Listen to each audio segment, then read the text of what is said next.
This podcast is a quest for well-being, a quest for a meaningful life through the exploration of fundamental truth. Enlightening ideas, insights on physical, mental, and spiritual health.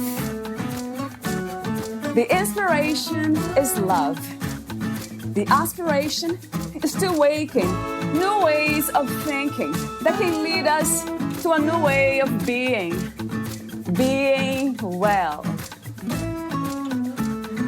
Welcome to Body, Mind, and Soul Healing Conversations.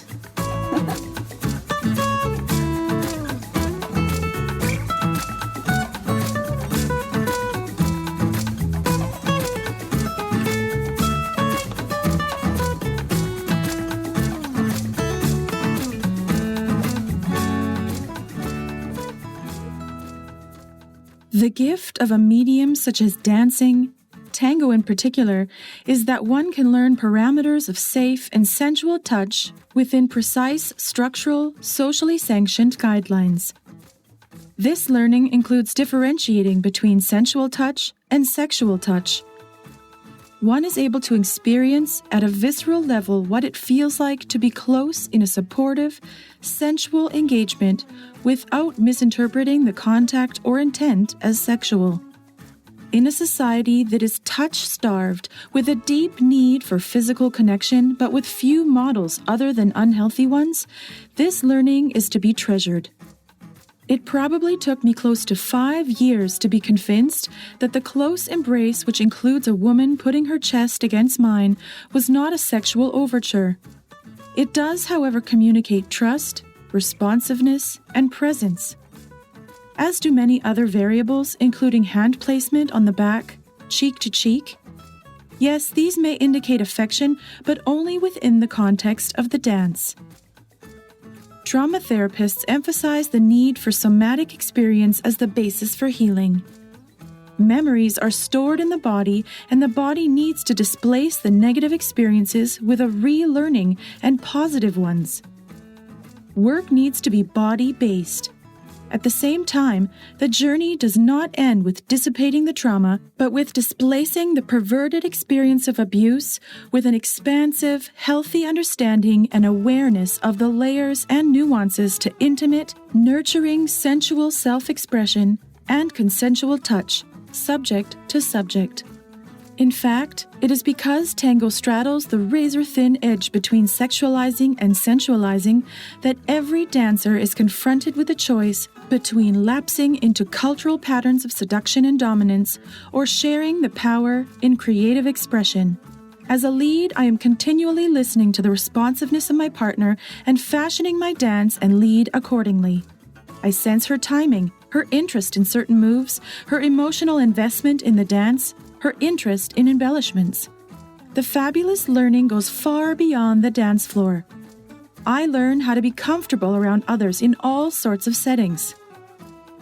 My learning in tango has taught me first to be comfortable with physical contact, but more so into it who is comfortable or not so with, says Aidan Dunnigan-Vickrook. Valeria interviews Aidan on healing, sensuality, and spirituality. Aidan Dunnigan-Vickrook is a former Lutheran minister with a master's degree in theology. He has been tango dancing for 18 years. Currently hosts and teaches at a weekly milonga. Aidan is the author of Trauma to Tango, Dancing Through the Shadows of Sexual Abuse. A weekly blogger at www.dancingwithpresence.com, exploring the connection between sensuality and spirituality, dance, and divine presence. He is in the process of writing a book on the nature of consent, focusing on the anatomy of connection, how to become aware of, in our bodies, the feeling of being in deep connection with another.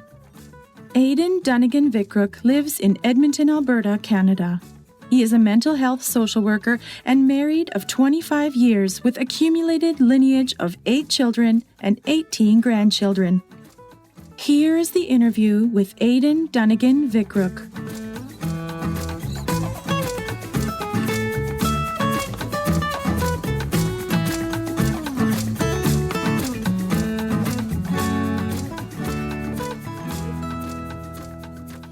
Welcome back, Aidan Dunnigan Vickrock. Thank you so much. I'm thrilled to be here again. Yeah, it has been like it has been a year, I think, or almost a year since we talked. Okay. And you have done so much since then. It's just amazing. So congratulations. Yeah, I love this stuff that I do.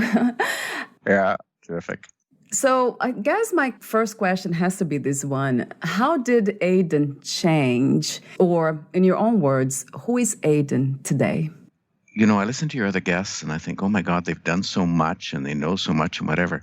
And I think of myself in terms of what I don't know and what I'm learning and what I haven't yet done.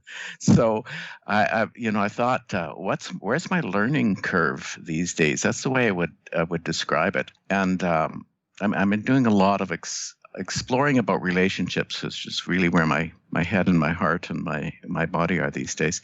So who am I? I'm about the relationships that I have around me, and so many. And of course, we miss a whole lot these days. We're just kind of way more aware of what's important to us, the people that we can't hug, can't dance with. Right, true. But anyway, relationships. I'm going to say relationships, Valeria, and I've got a beautiful wife, loving wife, and we've got 18 children between us. And we've got 18 grandkids between us and 8 children between us. So. And that's a lot of relationships. Yeah. and most of them are fantastic. There's a few that are troublesome, but the rest are wonderful. That is really great. I have a few warm-up questions for you before we talk about sex, sensuality, and spirituality. My first question is, what is life? Oh, well, it's being present, certainly. So, and it's step by step. Every step during the day, choices have to be made. What you say, where you go, what you do, and it's all little stuff. But they're kind of acts of courage. They're acts of love. When I get out of bed in the morning, okay, I'm going to be open today. Am I going to be responsive, loving? Am I going to be accepting? Am I going to be invested in this moment, in this day? That's kind of an idea. I like that. That resonates. Presence. Yeah. And then you said these small things. It's not the big things that we usually think about. Yeah, buying a house, getting married, having kids, but it's the small things. I love that. What do you think is the opposite of life? I do really give me tough ones. It's like studying for an exam and then having all the other questions on it. What's the opposite of living? It's a dullness, It's more so from the teachers I read, but somewhat from my personal experience. I'm able to see through the moment and experience spirit, divine presence, whatever. And those are the real times that really make me feel alive. And the rest of the time is kind of slugging through, and some of it's dull, and so most of the time I'm not aware, but I keep at it, right? And so I'm going to say that. I'm going to throw that out as my experience anyway of what it might be to be not alive would be to be not aware, to be dull, to be disengaged or distant. Right. What is the meaning of freedom to you? You have some editing to do here, that's for sure. Oh yeah, my part too. I know. Freedom. This might be a bit of a head answer, but it means living in structure, but struggling within that structure, and creating space for yourself within those limits. You know what? I'm botching this answer, and I'm gonna give up on it. I'm not feeling it, so you'll have to move on. Sorry. Yeah. No, that's absolutely fine. What do you think is the world's greatest need at this time? The one I focus on personally, that comes home, that resonates for me, is men and women learning how to be together. And in a complementary and egalitarian way, shared power, creating together. with differences, of course, but that complementarian relating, where the reason we are in the difficulties we are in today, as I see it. I mean, this is the residual from 5,000 years of male-dominated society that has really repressed feminine input and that balancing. And that's on a political level, certainly, but on a personal or individual level, it's learning to be in relationship in a way that is that is fulfilling, complementary, and loving. I mean, that's what I see what we need to move into, and maybe we are. Who knows? Yeah. It's interesting because that was the first question when I asked you, who are you? And basically you used the word relationship. And now you mention it again as one of the most important things, just relating to one another regardless of our differences. And you also mentioned the female energies being suppressed for so long. I guess my next question is about God. I think I asked you before, but I don't remember, so I would like to ask you again. What, where, and who is God? And I've lived with your questions for the last year. I thought, wow, I didn't answer that one very well. I think I'm going to do better next time. So I thought about it. And it's Easter, I suppose. So so maybe it's appropriate to give some more kind of religious or Christian connotation. It's not a point of kind of trying to give definition to God in a way. I mean, it's like Lao Tse Tu Tsing says, when you name something, it's not the thing anymore. So, true. It's how do we engage in this life? So it's my orientation to life and how I engage it in a way that takes me beyond what I'm doing, who I am in the moment, to something bigger, something greater. And so that's the way I see it. If I want to tie it in with, if I cared to tie it in with Christian terminology and then seeing the incarnation, which is that the essence of divinity can be seen and experienced in the individual. And so we don't have to be looking out beyond always for some great mystery. I mean, that's out there, and that's something to kind of have a vision for. But we start with who we are in this body, on the soil, in the particular time and place with our limitations, and that's probably our most immediate experience or awareness of God. That's what I would say. Yeah, and I agree 100%. Okay. What do you think is the purpose of your life? Loving, and the relationships that I'm in. I mean, I commit to them, and I can't think of anything more important for me to do during the day or in the coming years than to stay in loving relationships. And it's not easy, and I mean, maybe there are a lot of distractions. I often think I'd like to be a great this, or I'd like to do something fantastic somewhere else. But I stay committed first and foremost to the relationship. And if it isn't feeding the relationship, I really have to question whether or not it's important. Right. Mostly my relationship with my wife, of course. But I mean, I have a lot of other relationships too. So. Right. And speaking of relationships, and also staying on the topic of spirituality and God, why not? What is the relationship between spirituality and religion? Yeah, and I hear your guests, a lot of them, this is common parlance these days that I'm spiritual, but I'm not religious. And I've said that too as well. And I used to be maybe very religious, not so spiritual. But I see them together. I see them working together. And I see religion as being the structure or container, the external voice, external wisdom, the traditions, the rituals. And the spirituality is who we are in the middle of that, or within that. And we need some some direction passed on to us, of course. We need the wisdom of sages and prophets and people that have come before. I mean, it's silly to think we're going to start, fresh, start totally on our own, start with a blank slate. So all those are gifts. They're directions, they're teachings. The rituals are amazing and fabulous.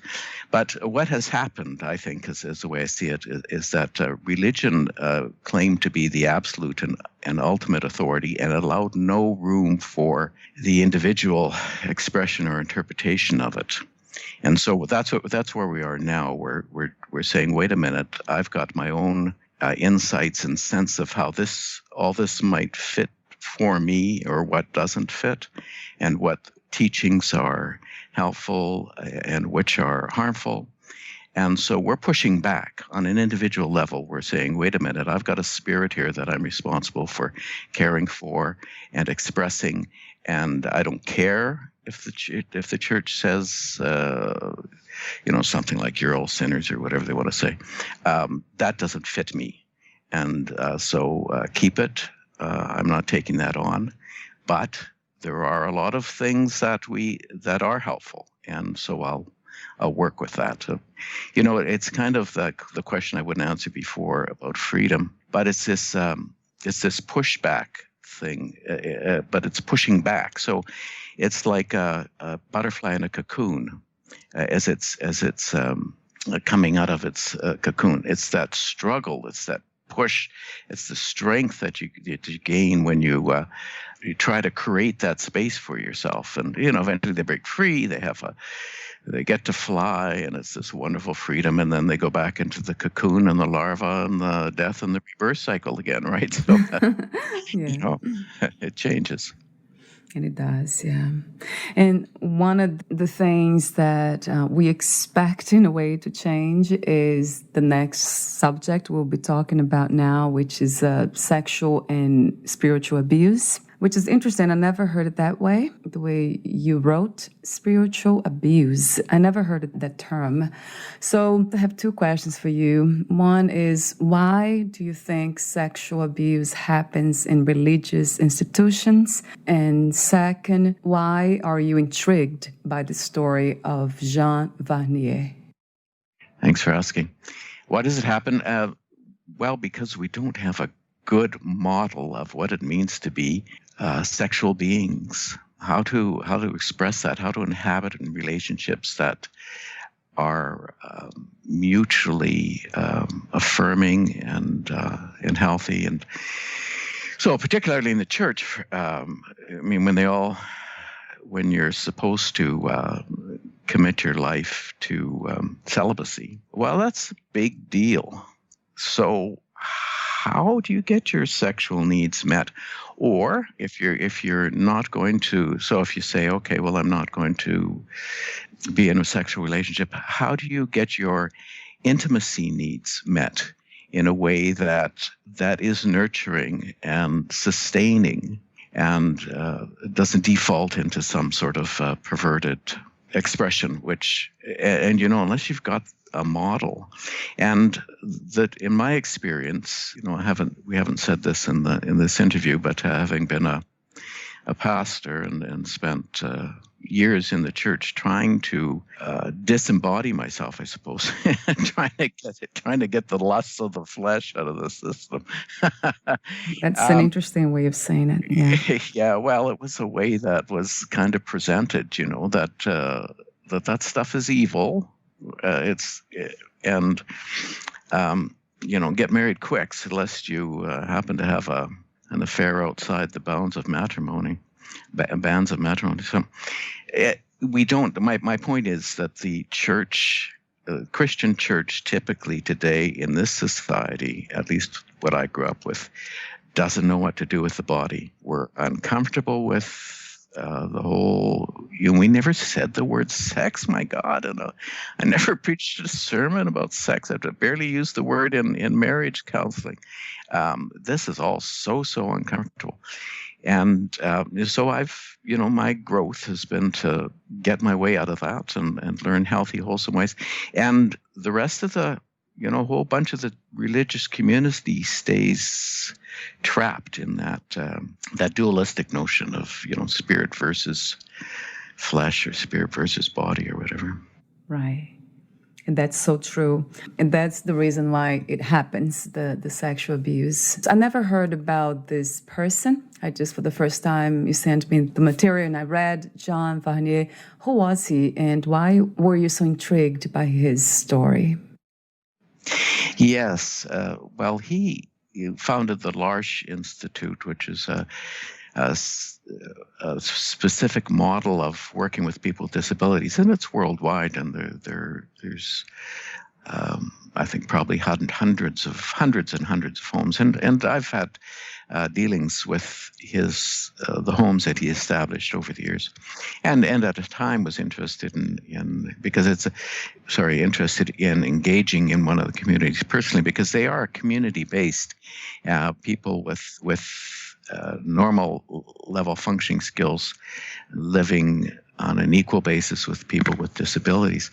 So it's a beautiful model, and he is a very charismatic individual. And he just died last year, and then what starts to surface is these women who he's had an abusive sexual relationship with.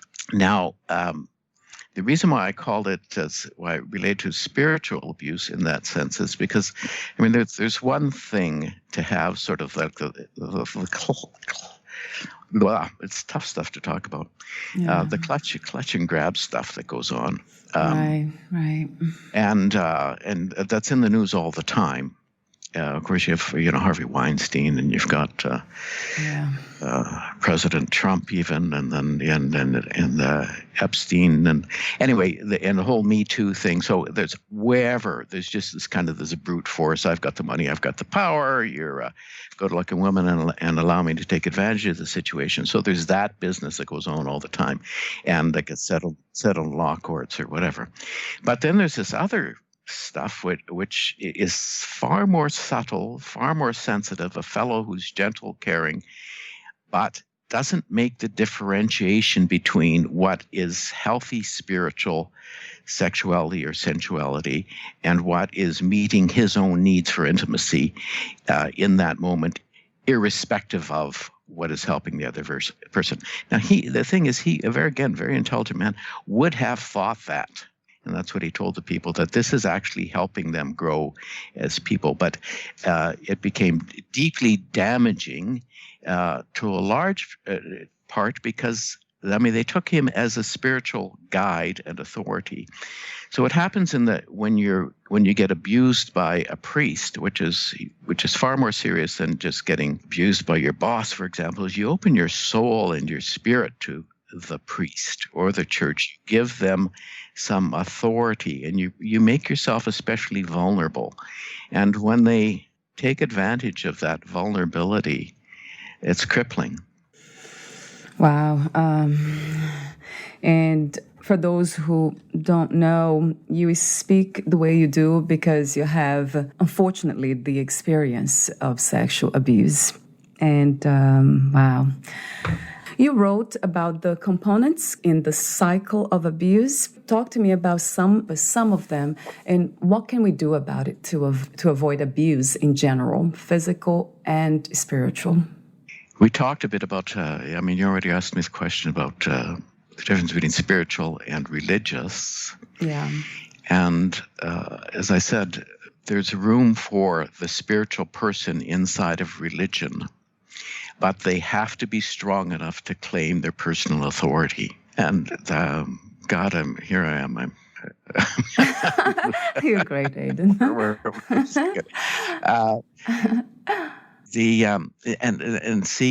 Valeria, it's holding on to your own sense of self, a solid sense of self in the midst of that. Of course, you're not isolated, and you're not trying to recreate the world. You're living in context, and you're living in response to other people and community. But you have to find a way that says, this is who I am, and I'm not going to surrender this to someone else. And when it comes to sexuality, there's a real challenge there, because a whole lot of the modeling we have of about sexuality is that it is about surrendering, at least from the woman's perspective, female side. And the male side, unfortunately, is about dominance. And how do we? So it becomes this battleground, this power over, power under, and we don't have a model of what it means to come together, and a kind of a mutual basis, subject to subject, with no agenda. No, that's easier to. It's far easier to say when you're my age. Yeah. When you're young, and the hormones are racing and stuff. I mean, God, racing. There's real agenda there. Yeah. But as I get older, I'm able to separate myself away from that and say and get a deeper sense of where is the other person right now, and where is their energy, what will nurture us, what will feed the in between, what creates love in this situation, rather than I've got a need and you're the closest one to me, so let's take care of that right now, which is unfortunately a model that's out there. But having the one other thing I wanted to mention was that, as somebody has said, the best correction for the bad is to model a good. And I mean, I've been through layers and layers of therapy, which what they come back to, though, is that it's ultimately body-based. The memories are in our body, and they have to be exercised in some way or another. But I found the best way to do that is by practicing a better, or practicing the good. And as I've referenced often about dancing tango, I mean, that just put me, right on the floor, right on the stage. Here I've got to, hold on to a woman whom I don't know in close embrace and learn how to interpret this dance that we're doing in a way that's co-creative, that's mutually affirming, that's attentive, gentle, responsive, listening to the other person, attuned, and to go with that, to dance with that, rather than what is, for example, the stage persona of tango, the man the old man typically trying to seduce a young woman with, and he's in a three-piece suit with a tie, and she's got next to nothing on, and slid up to her waist and stuff. So I always forget your question by the time I get to the end of the answer. Yeah, you addressed part of it on the what to do. And I like when you mentioned self-knowledge, self-awareness, just holding on to knowing who you are, and not with those words, use different ones. But that resonated, because the more we get to know ourselves, then, the more self-respect we'll have, so other people don't come and try to teach us how to live our lives, or what our values might be. And I also like honesty. I think if we've been practicing self-awareness and self-knowledge, then you tend to be more honest, and then just express your feelings, talk to people, communicate with them, rather than trying to seduce them or manipulate them.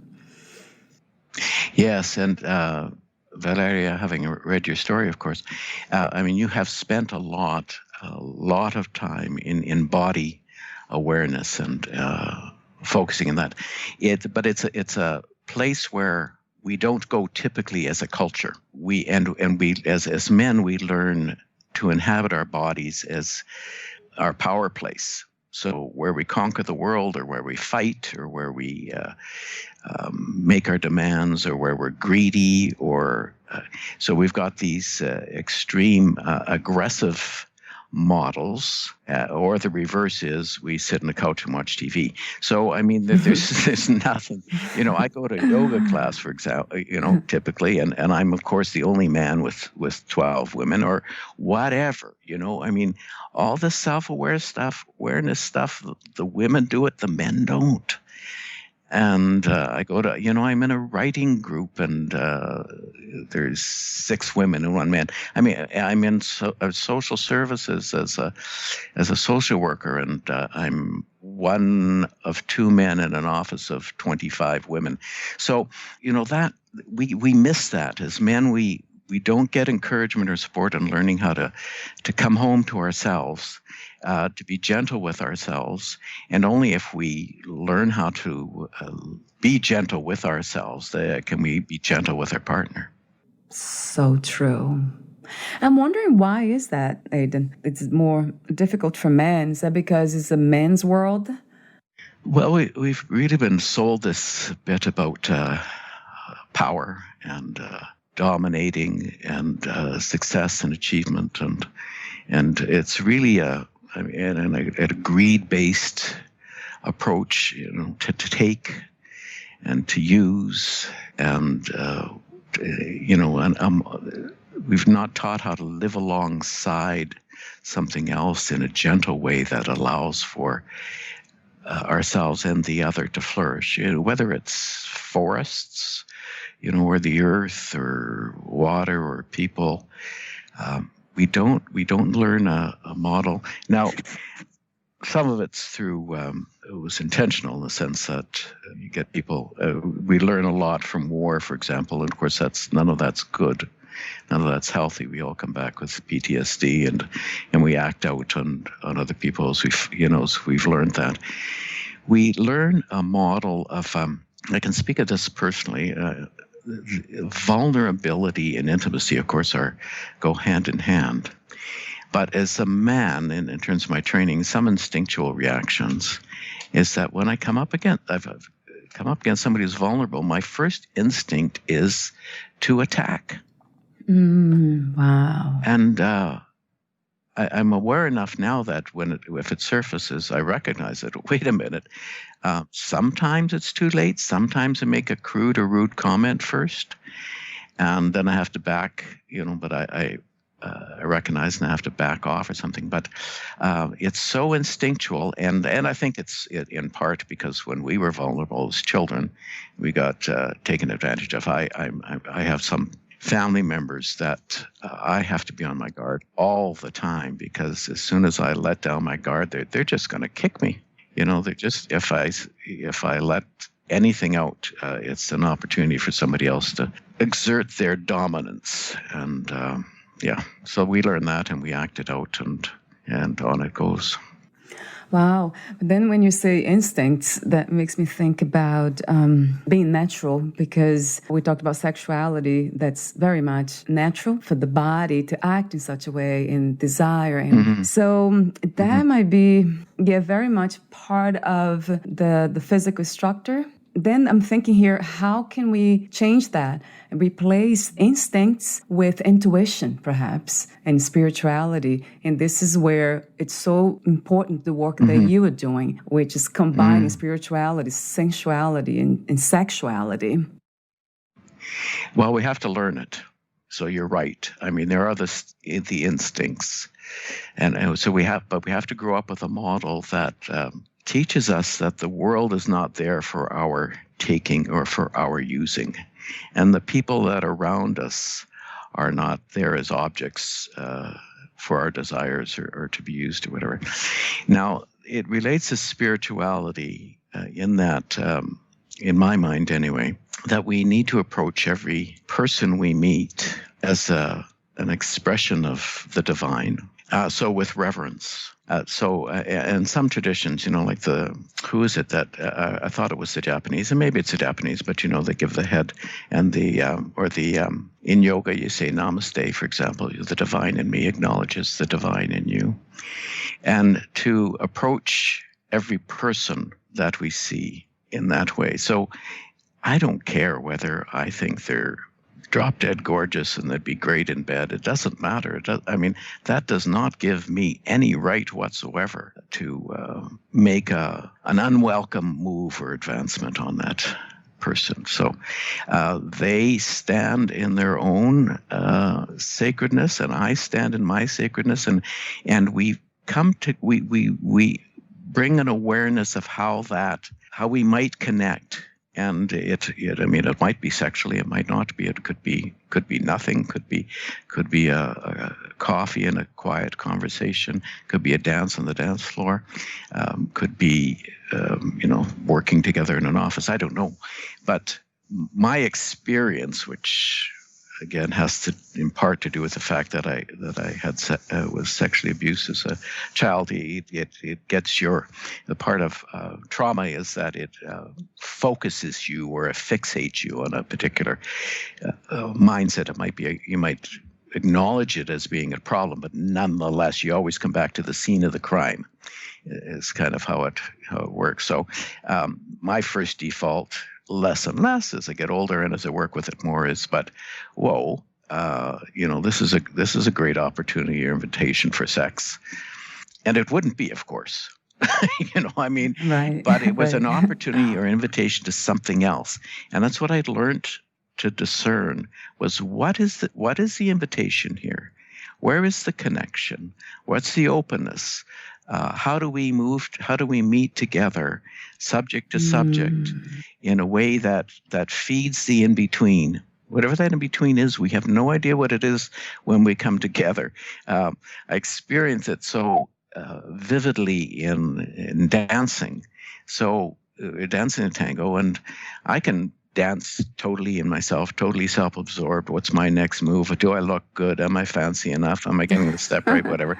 Or I can be on my partner. She's not following my lead. I mean, the klutz, doesn't she know anything? Whatever. But if we come together as equals, subject to subject, what happens is there's an inner reality, an in-between reality, the dance that is created. And at the end, we just stand back and look at each other and, what was that? Where did that come from? That's amazing. So it was this creation. Anyway, we have that opportunity everywhere at every moment whenever we meet somebody. We say, what's the invitation here to experience divinity? And yeah, there might be a mindset that it should be one thing and not another, but we have to let the moment speak for itself. Wow. I love that. I absolutely love when you use the words openness, just the inspiration, the invitation. What's the moment trying to tell us?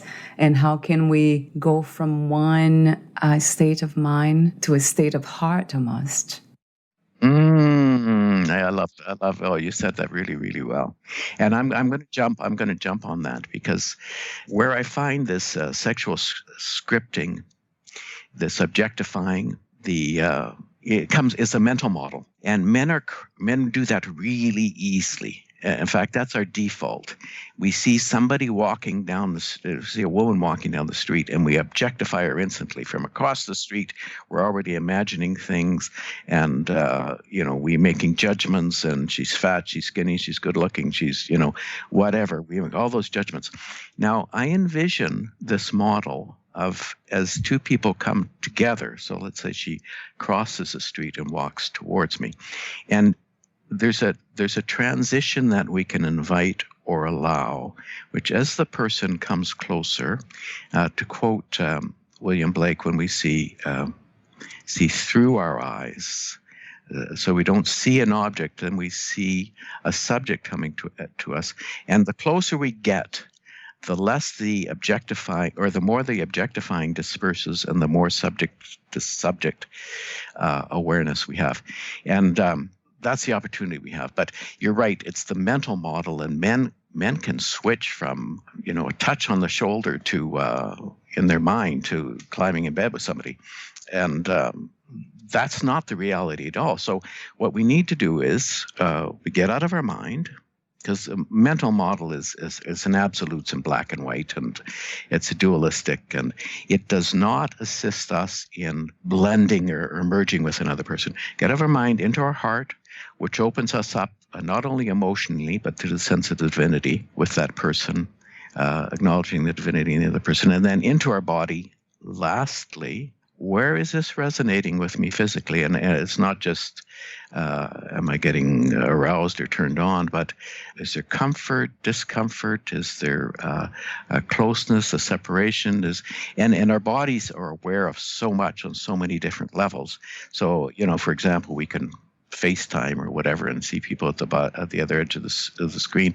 That is not giving us the real, full human awareness and contact.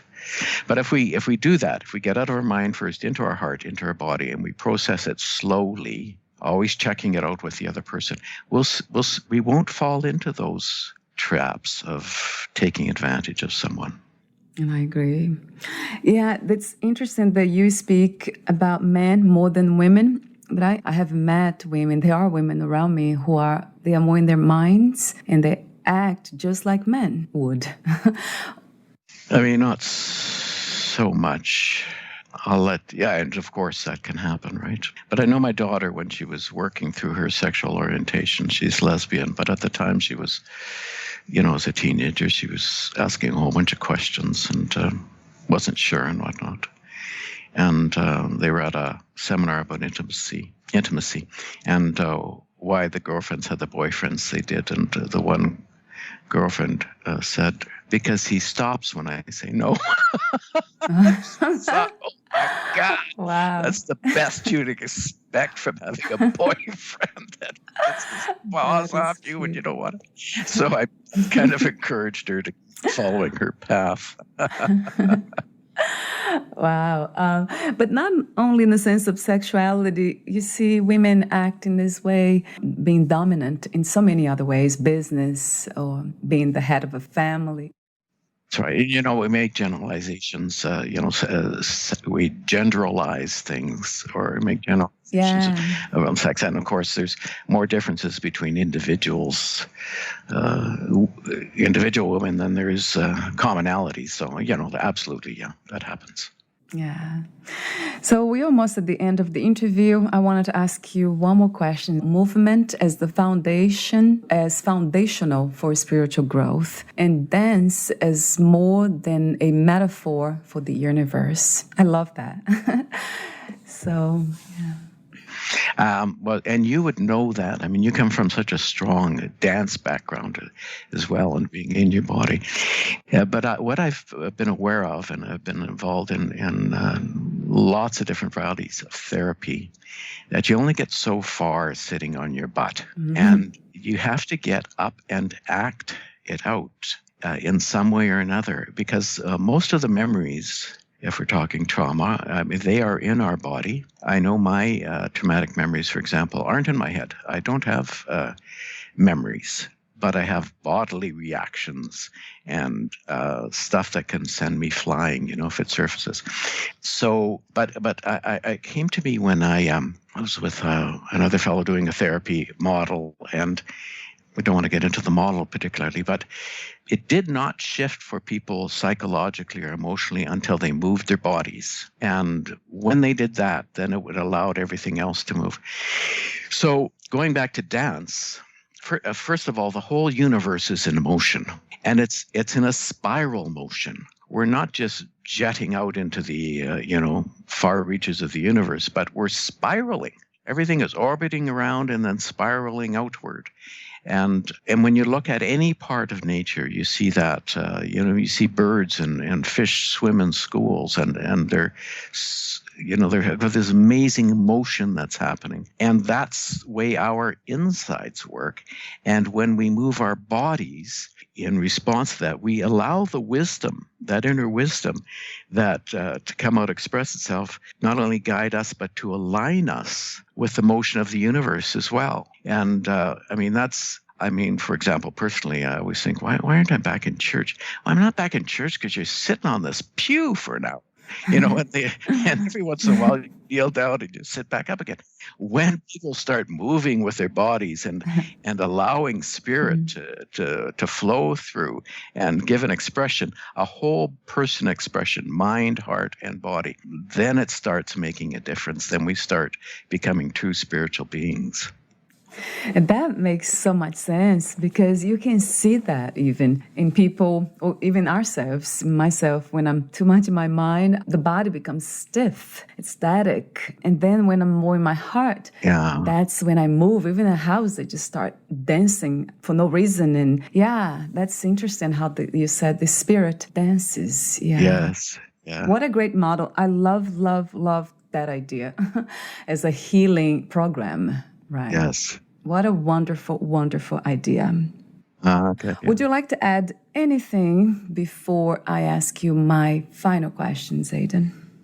Well, I just have so much respect for what you're doing and for what you've done too, as well. And that because most of the stuff you've done has been body based, and so that really, if I were interviewing you, I would be asking you questions about what you learn in dance, and what were your limits that you experienced when you, when you were in your weight training programs, and how that felt, and how you came back to, I'm going to say, maybe a more balanced place for yourself, but still what that looks like. So yeah, I would have those questions, and that's why I enjoy talking to you.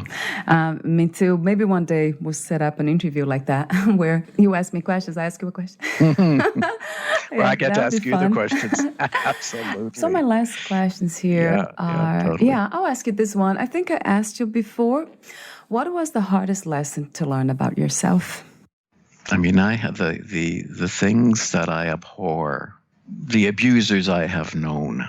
I've internalized a lot of it, and I've had to make conscious effort to, if not distill all that out of me, at least be aware of it and work with it in a way that it doesn't harm others.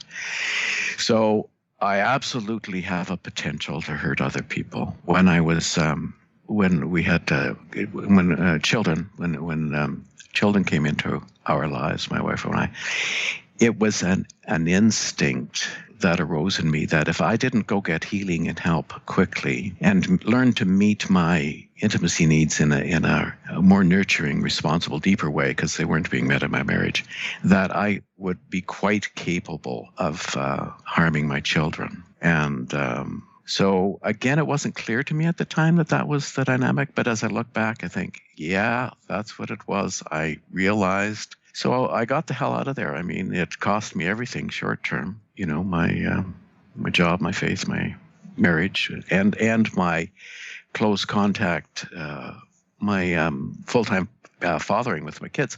But I was able to work through all those other things, which, Valeria, I wasn't even aware at the time that they were there, but then they surfaced, right? And then I thought, oh, okay, this is the work I need to do.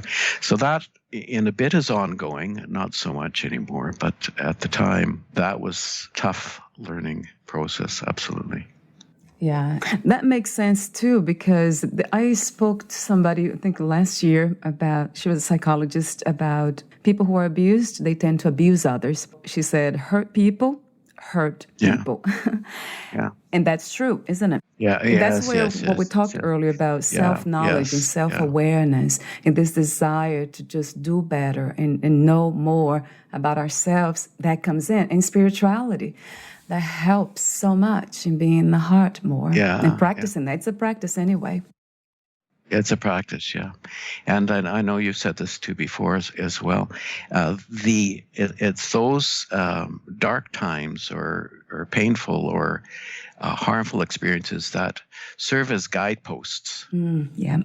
I mean, yes, we either go back to them, we don't learn and we don't change, we go back to them, they become our default, or we say, I will never go there again, and I will live my life in such a way that I never repeat those offenses, and that I learn to relate to other people in a way that's wholesome and clean and pure and honoring of their spirit. So we have those choices.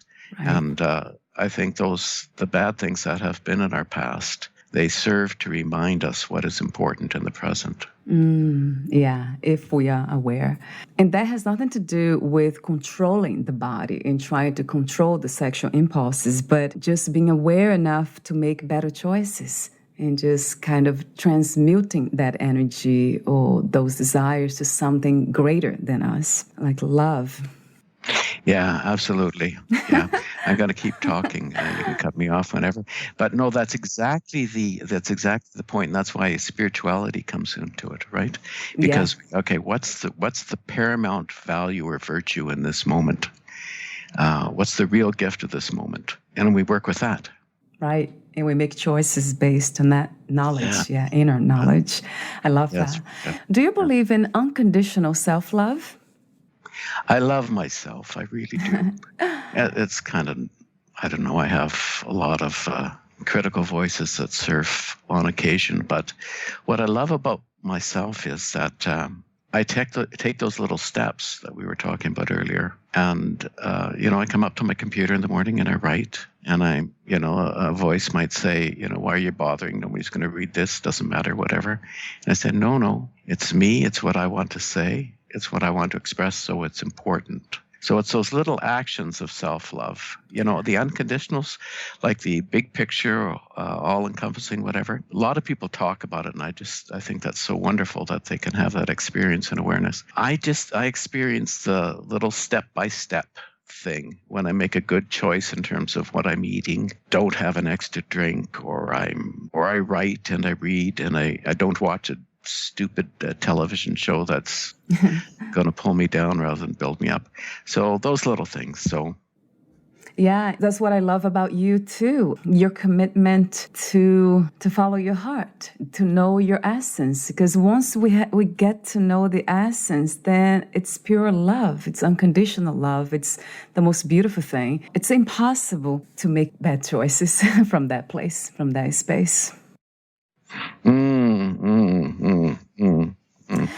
Yeah, it has been, again, genuine. I get the same feeling from last year. Genuine, real, deep, meaningful, loving.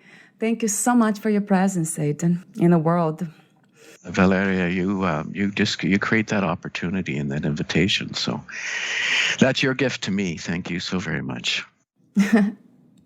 Thank you. Where can we find more information about you, your services, your programs, and future projects? Oh, thanks for asking. So my blog is dancingwithpresence.com. I've written a book, Trauma to Tango, Dancing Through the Shadows, which is available on Amazon. But all that information will be on dancingwithpresence.com. Yeah, and I'm in Edmonton, Alberta. If anybody's ever up this way, look me up. And I have a host of Monday Malonga when dancing is legal again, yeah, right. which it isn't, unfortunately. But I'd love to have contact with anybody. Wonderful. Thank you so much again, Aidan, and we'll talk soon. Okay, thank you. Bye for now. Bye.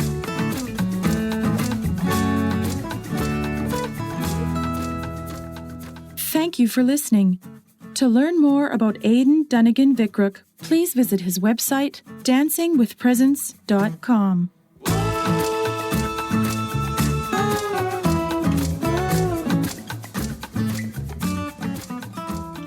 To learn more about this podcast, please visit fitforjoy.org/podcast. I want to thank the Patreon members, Lawrence McGrath, Mark Basden, Terry Clayton, and Aidan Vikrook. Thank you again for listening, and bye for now.